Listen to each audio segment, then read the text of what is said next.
Bon, exceptionnellement, je vais enlever mon masque. Mesdames et messieurs, les journalistes, représentants de la presse nationale et internationale, je voudrais vous remercier de votre présence et avec votre permission, je vais vous délivrer mon message.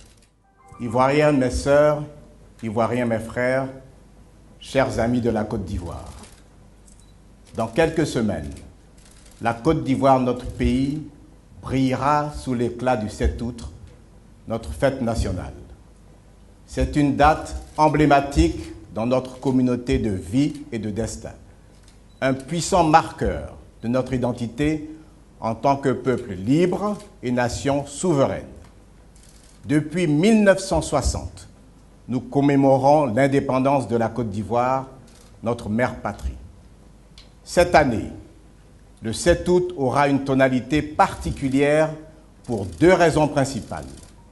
La première, c'est que notre pays fêtera ses 60 ans.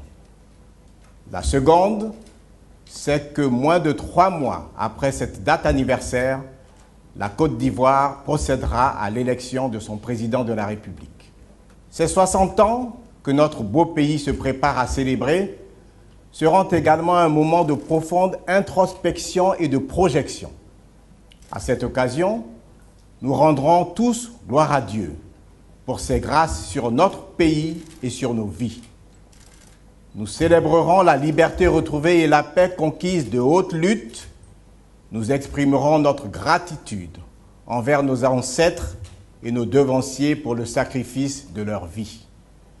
Nous fêterons les succès glanés et le chemin parcouru ensemble. Nous situerons nos responsabilités face aux multiples défis auxquels nous devons faire face.